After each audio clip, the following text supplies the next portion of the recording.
तो फ्राइडे को pin point accuracy के साथ हमारी एनालिसिस फॉलो करने के बाद मंडे 21 जुलाई और आने वाले हफ्ते को किधर जाएगी निफ्टी, फटाफट पता करते हैं इस वीडियो में। दोस्तों हमेशा की तरह एनालिसिस की शुरुआत करते हैं निफ्टी के डेली चार्ट से। इससे पहले हम एनालिसिस में आगे बढ़े, अगर आप पेज पे पहली बार आए तो फॉलो करना मत भूलिएगा ऐसी धमाकेदार डेली मार्केट एनालिसिस वीडियोस के लिए। अब डेली चार्ट को ध्यान से देखेंगे तो ये वाली कैंडल बनने के बाद मैंने आपसे बोला था कि इसका लो टूटते ही मार्केट ये जो नीचे 50 पीरियड का मूविंग एवरेज आ रहा है सीधे यहाँ तक आएगी, और बखूबी मार्केट ने हमारी एनालिसिस को फॉलो किया। इनफैक्ट ये जो क्लोजिंग हुई है थोड़ी सी खतरनाक है, ये 50 पीरियड के मूविंग एवरेज के भी नीचे हुई है। अब अगर हमें एक और क्लोजिंग इसी कैंडल के लो के नीचे मिल जाती है तो इसी कैंडल का हाई का ऐसा लगाकर मैं पोजिशनली फिर शॉर्ट करूंगा निफ्टी को, और इसमें फिर नीचे के टारगेट्स हो जाएंगे आपका एक ये लेवल है, ये वाली जो सपोर्ट जोन है ये है 24,511 के पास, और दूसरा टारगेट हो जाएगा ये कॉन्फ्लुएंस है मूविंग एवरेजेस का जो कि डेली चार्ट पे 100 और 200 पीरियड के मूविंग एवरेजेस, और ये नंबर निकल के आ रहा है 24,144 का।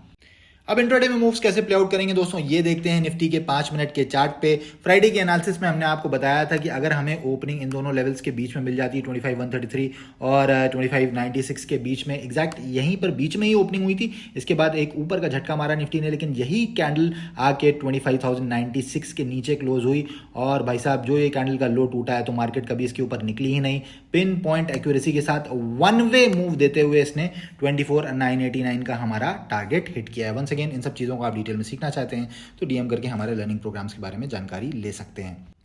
अब मंडे के लिए दोस्तों हम क्या कर सकते हैं, अगर बिल्कुल हमें फ्लैट ओपनिंग मिलती है, यानी ये जो लेवल है 25,011 का ये लेवल है, फ्लैट ओपनिंग के बाद अगर मार्केट 25,011 के ऊपर कोई कैंडल क्लोज कर देती है और इसका हाई निकलता है तो इसी के लो का एसएल लगाकर फिर मैं ऊपर के लिए टारगेट्स के लिए जाऊंगा जो कि हो जाएंगे 25,096 और 25,156 तक के। अगर फ्लैट खुलने के बाद मार्केट नीचे हमारी एक सपोर्ट जोन है 24,957 और 951, ये 6 पॉइंट की जोन के नीचे कोई 5 मिनट की कैंडल क्लोज हो जाती है, उसका लो टूटता है तो फिर 24,989 का एसएल लगाकर मैं नीचे के टारगेट्स के लिए जाऊंगा जो कि हो जाएंगे 24,886 और 24,818 तक के।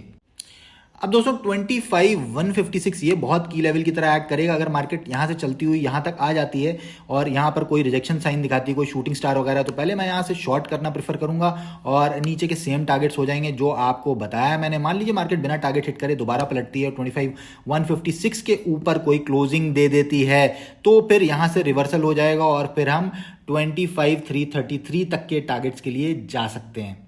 तो यदि मंडे और आने वाले हफ्ते के लिए हमारी मार्केट एनालिसिस वीडियो पसंद आई हो तो लाइक जरूर करिएगा और अपने दोस्तों के साथ शेयर भी कर दीजिएगा।